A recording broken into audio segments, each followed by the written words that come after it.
Chris Appy is a professor of history at the University of Massachusetts Amherst. He's widely known as a leading expert on the American War in Vietnam. His book, Patriots, is widely assigned to college students studying the American War in Vietnam due to its unique and comprehensive view of those involved in the war. The book includes 135 oral histories drawn from 350 interviews conducted by Appy over the course of researching the book. Patriots won the 2004 Massachusetts Book Award for nonfiction. Appy was close to Daniel Ellsberg, the whistleblower who, in 1971, released to the press a 7,000-page secret history of the American War in Vietnam, the Pentagon Papers. Appy's work on Ellsberg was inspired by the 2019 acquisition of Ellsberg's personal papers, including letters, unpublished writings, articles, and photographs by the University of Massachusetts, a collection of 500 boxes of materials. In 2022, Appy became the director of the Ellsberg Initiative for Peace and Democracy at UMass. Professor Chris Appy revisited Vietnam in 2023. The U.S. war in Vietnam has been his main focus of research for 45 years.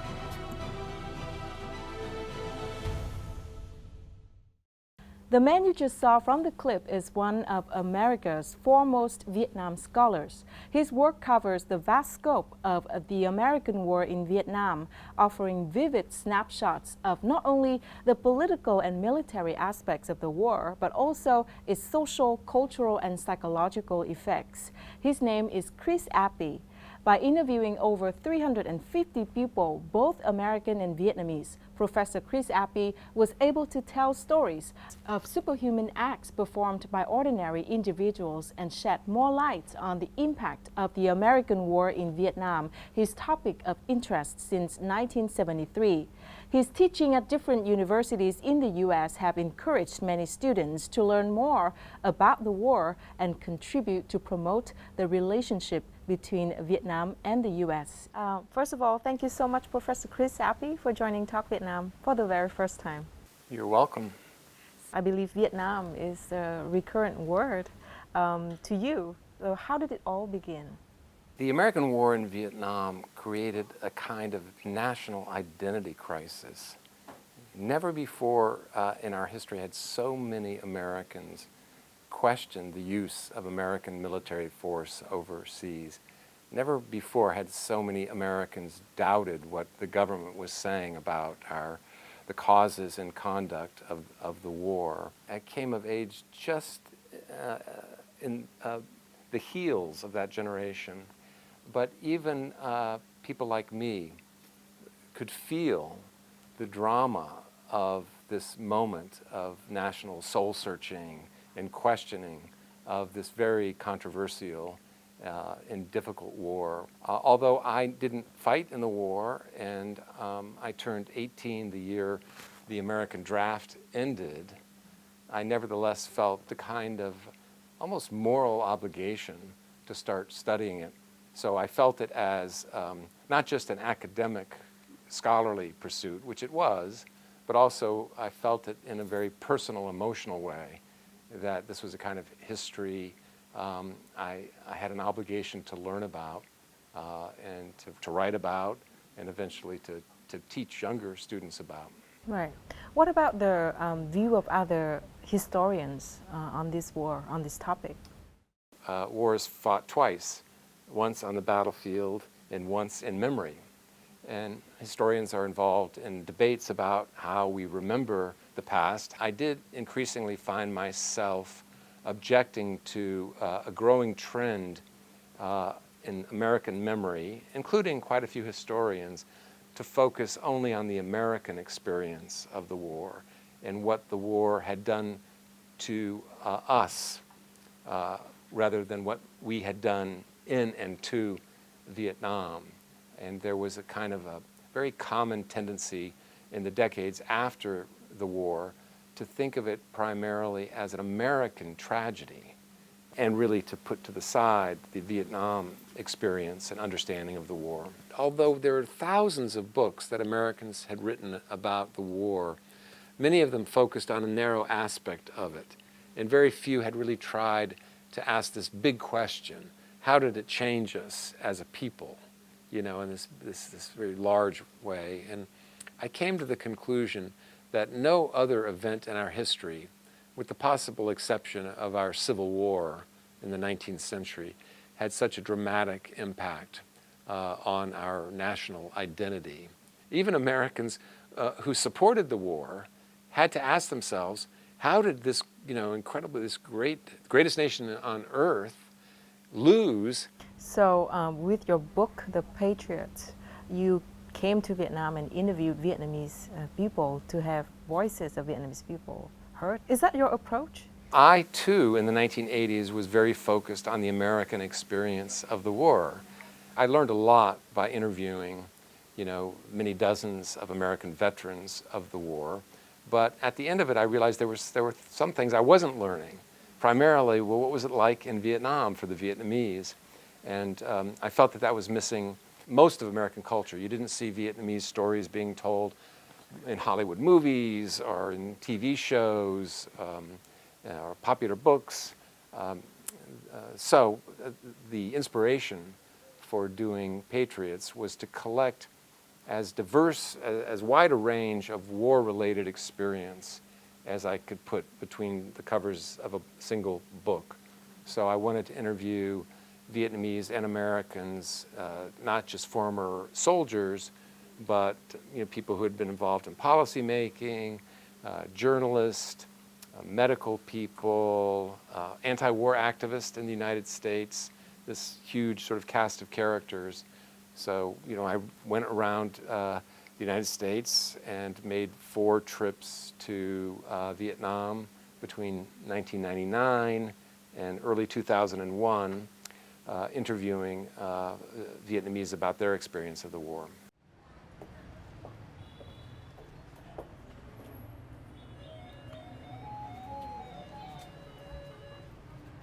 Chào bác ạ. Dạ. Bác ơi, hôm nay cháu đến thăm bác và cháu có một món quà đặc biệt tặng cho bác. Đây là cuốn sách của nhà sử học người Mỹ Chris Appy. Và trong cuốn sách này thì đã có hẳn một chương viết để dành tặng bác. Nên là hôm nay cháu mang sách đến để tặng bác. Vâng, rất là cảm ơn. Dạ. Bác Thiều ơi, hôm nay sẽ có một vị khách đặc biệt gặp và nói chuyện lại với bác sau hơn 20 năm. Và đây sẽ là một điều bất ngờ nho nhỏ cho bác nhé. Yeah. Hi Chris. Thank you. Can you see us? I see you. Hi, Mr. Toot. It's so wonderful to see you and your beautiful daughter. I wish I were there in the room with you so that I could shake your hand. Bác bảo là bao nhiêu năm rồi không gặp bố, ước gì ngồi trong phòng để còn ra bắt tay. Thế bây giờ thì sau bao nhiêu năm thì sức khỏe và gia đình thế nào? Vâng, rất cảm ơn, sức khỏe tôi vẫn rất tốt và rất là mong có dịp được đón tiếp ông trở lại Việt Nam. Sau nhiều năm thì tôi vẫn nhớ cái buổi nói chuyện với ông ấy. We sit in a hotel lobby in Hanoi, his daughter serving as interpreter. His face has refined, almost delicate features, but it's the dark, liquid eyes that are memorable. Cái đôi dép đối với lại cái người hành quân, lính hành quân là vô cùng quan trọng. Thiếu đôi dép thì không thể nào đi được nữa. Cho nên là những ai mà bị mất dép là phải quay trở lại hoặc là phải dừng lại để chờ có một cái cung cấp mới. Mình đi hành quân thì chân rất là bẩn, bùn đất rất là lấm bẩn. Nhưng mà đến cái chỗ mà bãi khách, cái chỗ mà đóng quân đấy thì không có nước đâu. Thường là phải đóng quân xa những cái nguồn nước để tránh máy bay. Thế thành ra là đến đấy là không có nguồn nước thì là anh em để dùng bí tất. Nên là đi vào để giữ cái đôi chân bẩn ở trong cái đôi bí tất đấy thì nó không bẩn ra ngoài võng. Tức là mình làm ngược lại trong rừng âm mưu như thế. Thì mình là người Hà Nội, mình quen nhìn nắng ở trên các cái mảng tường nhà gạch ở Hà Nội rồi. Nhưng mà 9 năm trời không nhìn thấy.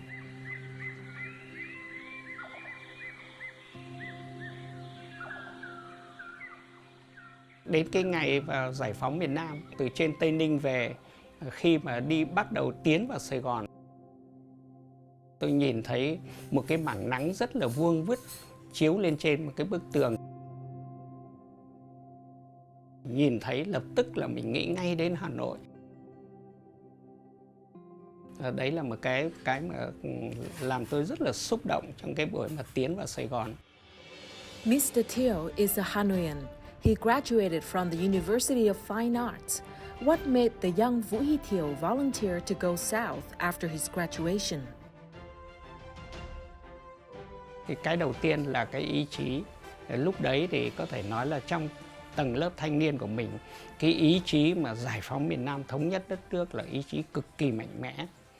Từ đấy thì không phải chỉ bọn tôi mà sinh viên các trường đại học họ tình nguyện đi miền Nam, đi chiến đấu rất là đông. I always think that my dad is a hero. Yes. Even though he's an ordinary man and he is, a really a family person, but the story that he shared during the war, and it's not just only him. I think that anybody who have to go through that particular time with every hardship and anything that they have to endure are all heroes.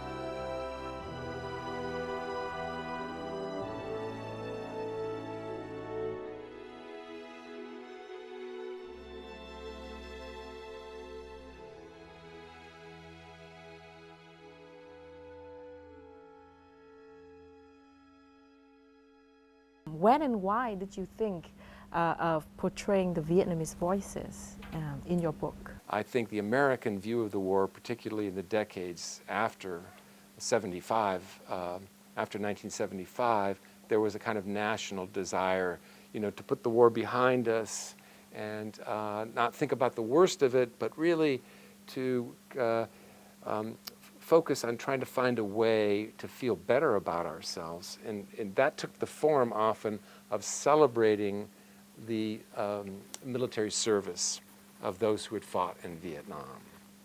And that sort of was the, kind of the end of the conversation. More than 3 million Vietnamese who lost their life in that war, and just this larger, enormous, really fascinating history.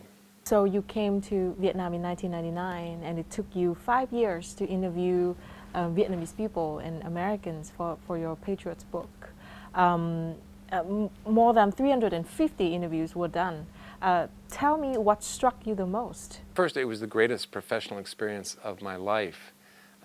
I was amazed by the willingness of people to share their memories of the past, often very difficult, hard memories, and often memories that they had not even shared with family members.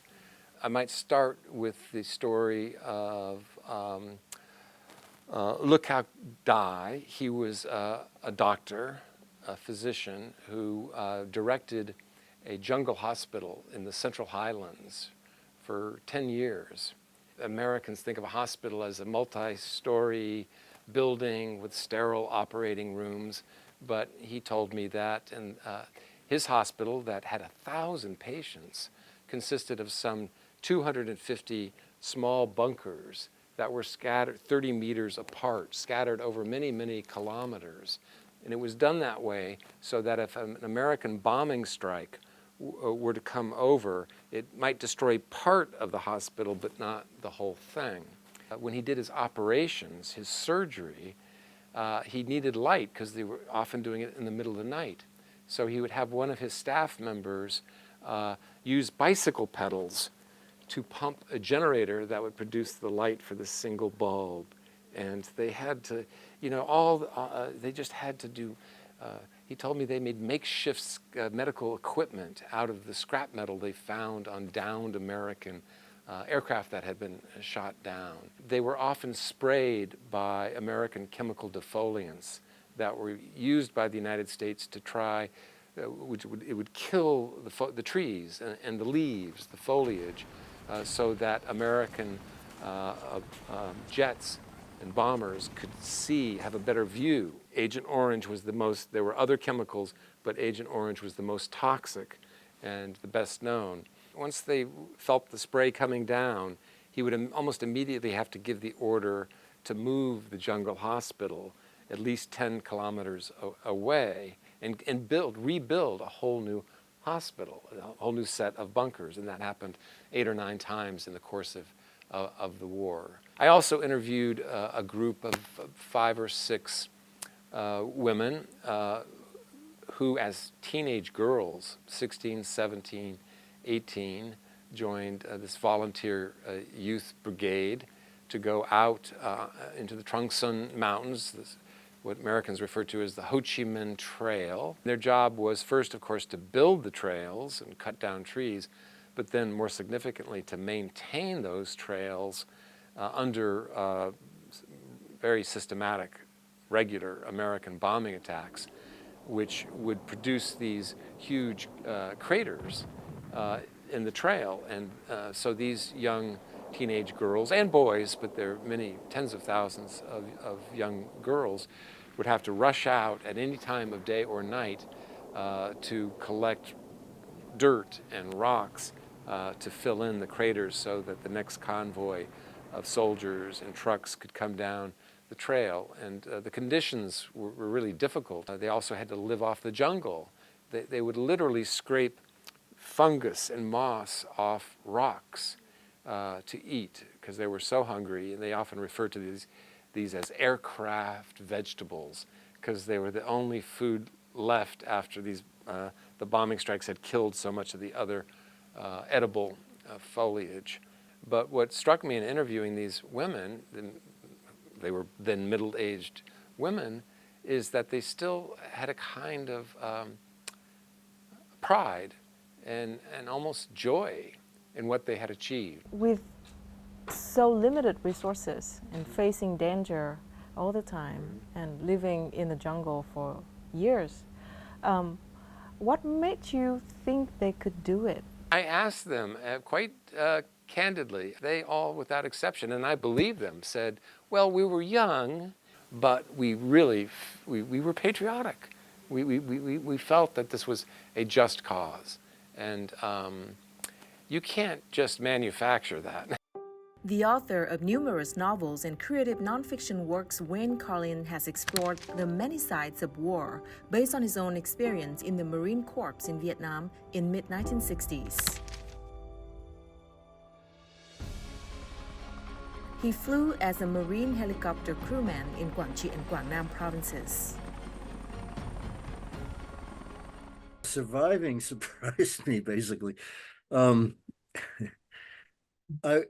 I just, as an individual soldier, again, not, what surprised me, I got to be realistic about that.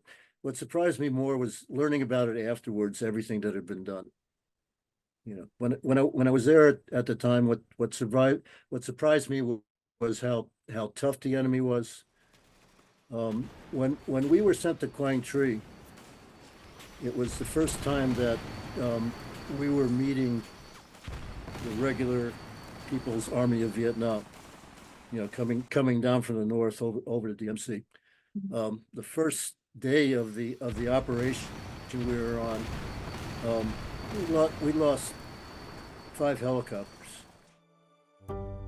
After the war, Wayne Carlin became a writer.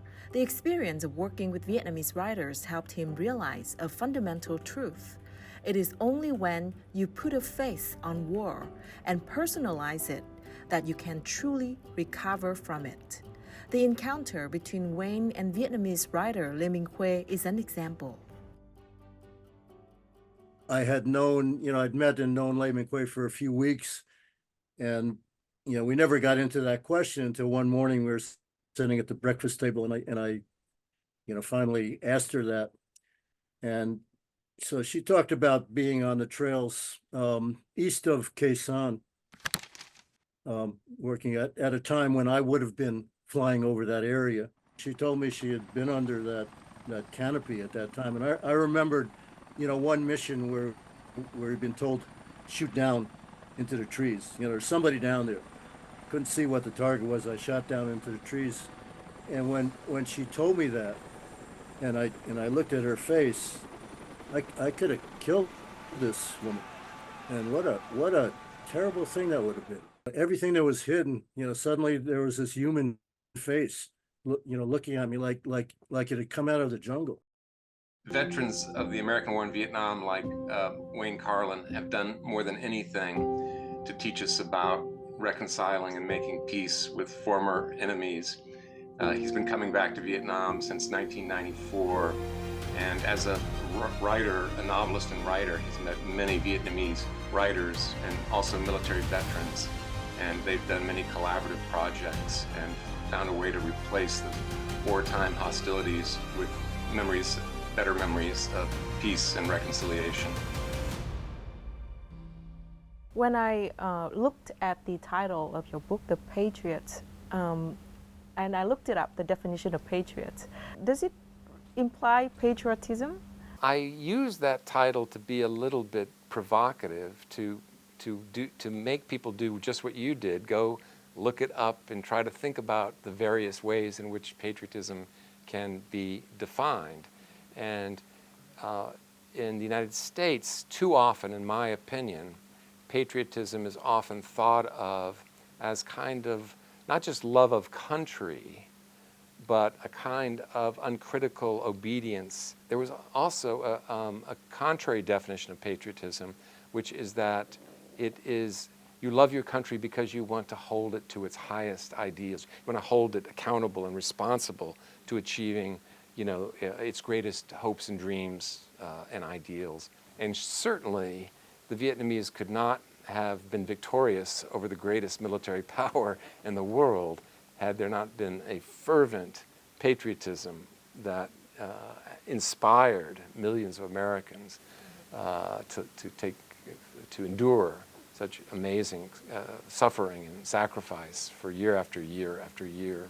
There were absolutely fundamental differences between the way the Vietnamese and the Americans thought about the war and their motives, and that really for me was the biggest revelation in doing the research for Patriots, was to realize so dramatically how fervently Vietnamese who were fighting on the communist-led side of the North and the National Liberation Front of the South, how fervently they believed in the cause of national reunification and independence from foreign rule. In the interviews I did with Americans, would say in various ways to me, they just cared more than we did. We fought hard. We wanted to save ourselves. We fought for survival. We fought for our buddies, but we didn't really have a compelling cause. You interviewed not just ordinary people or soldiers or doctors. You also interviewed General Võ Nguyên Giáp, for example, or Madame Nguyễn Thị Bình. So how those experiences were? One story he told me that I'll always remember is he was talking about the formation of the League for Independence, the Viet Minh, in 1941, and how they were meeting in a cave up near the Chinese border, Pac Bo Cave, and he was having a conversation with Ho Chi Minh. And he said to Ho, we've been talking about general uprising and revolution, but we don't have any weapons. How are we going to do it? And he said, Ho Chi Minh turned to me and said, if we have the people, we have the weapons.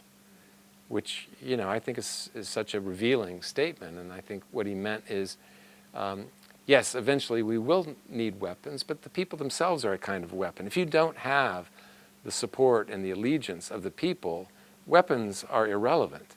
And that's something the U.S. side never understood.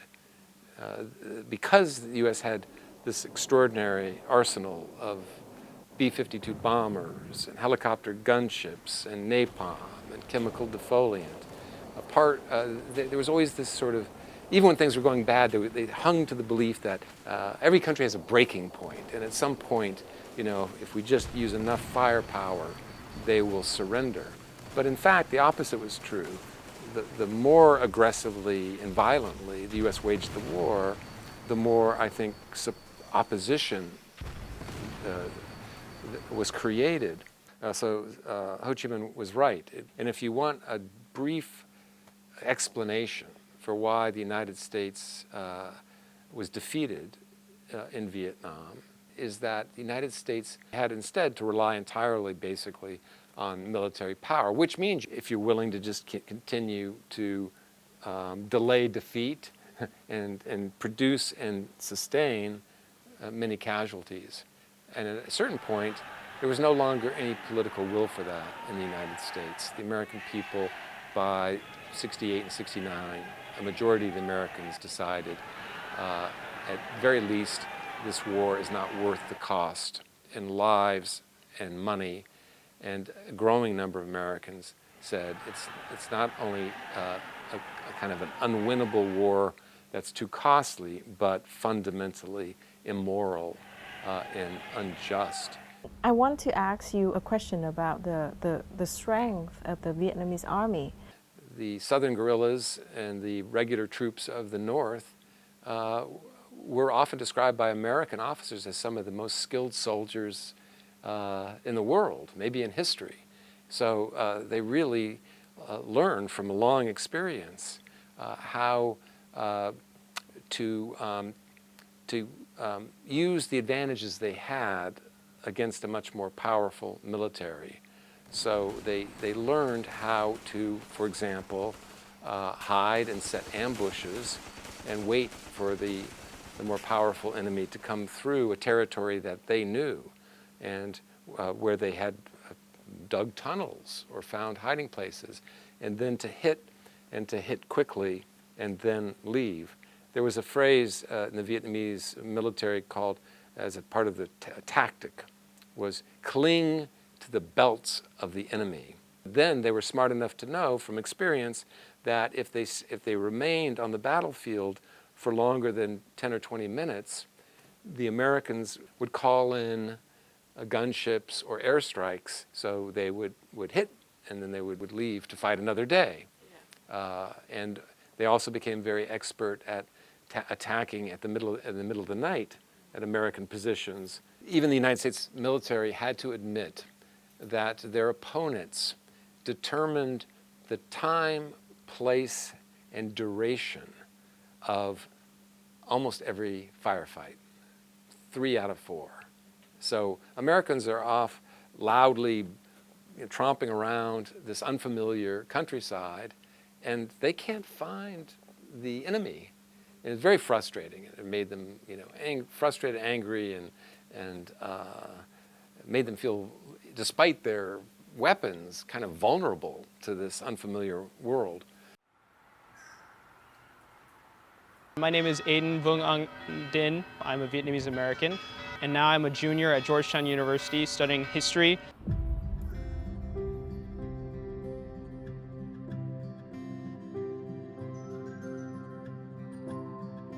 You might say I study memory, right? I study my ancestors. I study Vietnam.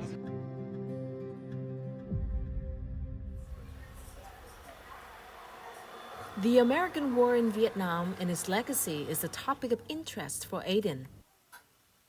Trauma and the war and the effects of the war can last long after the bullets have run out, right? And I think a very effective way of healing those bullets, right, after the damage has been cleaned up, is this fine art and culture, right? Literature, music, film. I wanted to help bring Vietnamese culture to people in the U.S. and also to help heal and reconcile. Aiden has been participating in activities to introduce Vietnamese culture to American friends through organizations such as Vietnam Society.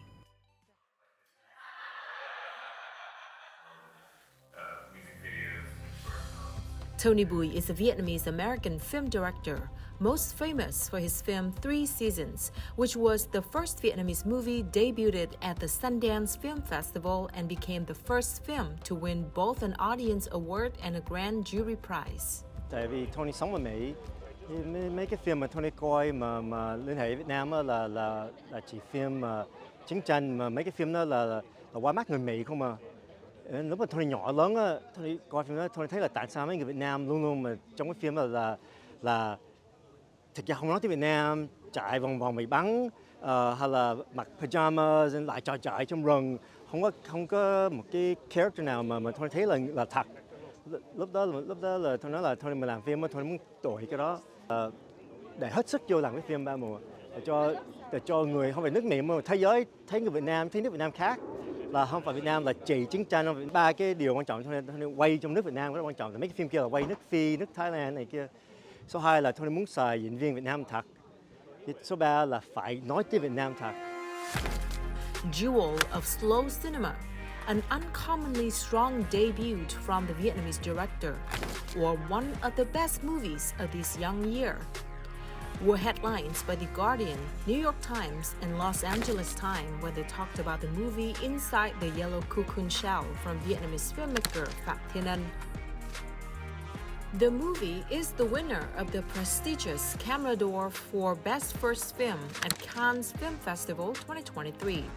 Through cinematography, Phạm Thiên Ân wanted to bring the beauty of post-war Vietnam to the world. Mình vẫn nói cam kết với mọi người là mình sẽ tiếp tục làm phim về Việt Nam, về con người Việt Nam, văn hóa Việt Nam, và nó dường như là nó ăn vào trong máu mình, và vẫn đang trên đường cố gắng tìm tòi và cố gắng tìm những cái ý tưởng và những cái nét đẹp để mình quảng bá ra thế giới. Through art and culture, the young generation is effectively contributing to ending the pain of war and bringing the image of a beautiful and peaceful Vietnam to the world.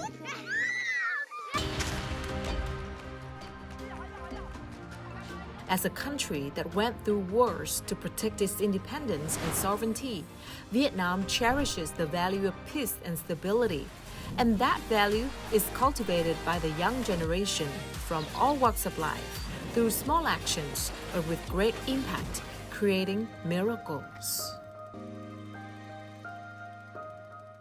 Looking forward to the future, what can the young generation do to contribute?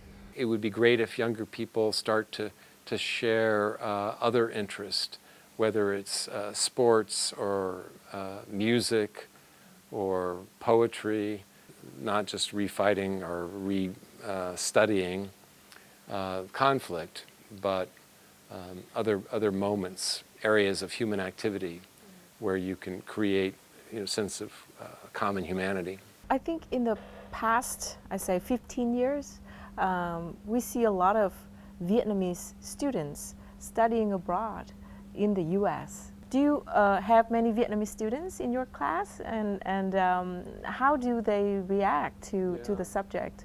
Well, it's become much more interesting for me as a teacher to have Vietnamese students in the class. The Vietnamese American students, of which I've had, quite a few for many decades. But they're changing as well.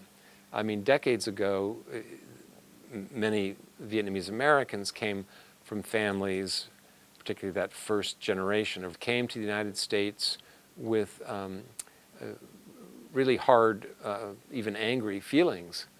This is from my students. My students, they still have that love of the country.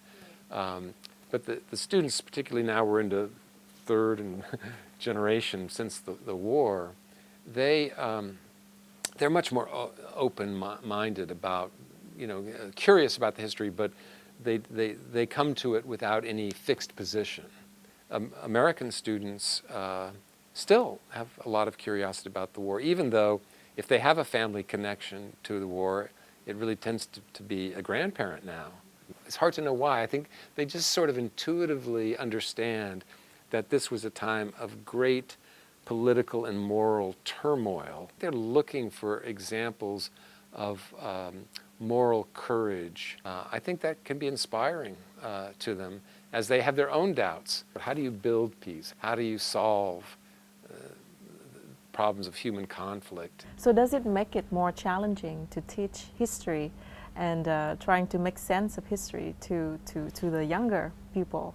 When I first started doing interviews in Vietnam in 1999, I was told that roughly 2/3 of the Vietnamese at that point were born after 1975. Two-thirds didn't have any real living memory of the American War. And now I've got to think must be about 80%.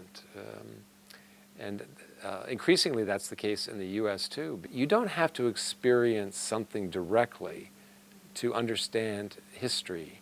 That we shouldn't believe that only those who have experienced something can really know something or have the right to talk about it. 50 years has passed since the war ended, and Vietnam today is so much more than just a war. What do you think of this statement, and how can we generate more interest from the young people to learn more about Vietnam? Right. If you do an internet search just on the word Vietnam, years ago I was struck by how when you did that, most of the things that would be at the top of the list were related to the American War. And now when you do it, you really do get a lot of information about news of the country, business relations, with many, many Americans wanting to visit Vietnam, obviously many businesses wanting to invest in Vietnam. I think that's a good thing, but I also think it's important that Americans and Vietnamese not be too hasty to try to put the war behind them in a way that evades some of the harder realities of that history. So what can you say about the relations between Vietnam and the U.S. now, and what can the peoples of the two countries contribute to bring the relations to a new height? When I first visited, normalization was only, about 5 years old, so things were definitely improving. But now I think we've had a significant period of cordial, positive, and increasingly strong ties between the two countries, which I think will just continue. Business drives a lot of that, but what impresses me even much more actually is the role, sort of the more people-to-people diplomacy, led really by many American veterans of the war. Some of them have actually come to live in Vietnam and learn the language and the culture, and more than that, to create organizations with the Vietnamese, to cooperative organizations, to rid the land of unexploded ordnance, or to try to mediate or to remove toxic chemicals produced by Agent Orange from the land, including the issue of trying to help in the recovery of the still hundreds of thousands of Vietnamese whose remains are missing. A lot of American veterans who have some knowledge of where Vietnamese bodies were buried have now for quite a while been sharing information to lead for searches, or even the returning of things they took off the battlefield as souvenirs that were quite personal, diaries or letters, trying to find the family of the soldiers that they took those from. Although we shared this bitter, hard history, that itself is a kind of bond that you can build on. After all, what does Vietnam mean to you? I just want to wake up Americans to, what we did in Vietnam and what we should have learned from it. So that's my passion, even though I have great respect for Vietnamese people and their history. So I still will focus on trying to awaken my own people to the things that I think they should know about. I've been away way too long, and I hope I won't stay away so long again. Come soon. Yeah, you're always welcome. Thank you. For all of what you've done to help bring more understanding of Vietnam and the world to people of the world. Professor Chris Appy's sources are as diverse and extensive as they are passionate and sincere. With his ongoing work, especially his engagement with teaching and helping students understand more about the war and becoming bridges that connect the peoples of the two countries, the efforts to make sense of history hopefully would be taken in the most effective way. And that's it for Talk Vietnam. Thank you for watching and see you again next time. Today, I am announcing the normalization of diplomatic relationships with Vietnam.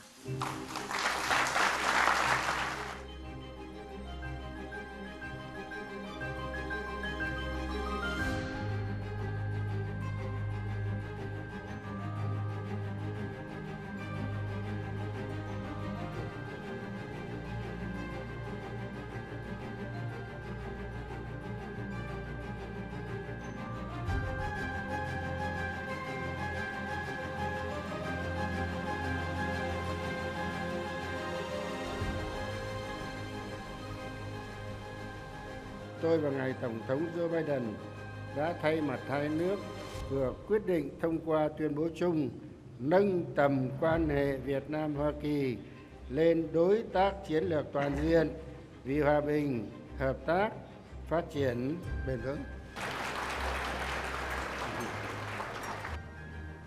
I'm incredibly proud of how our nations and our people have built trust and understanding over the decades and worked to repair the painful legacy the war left on both our nations.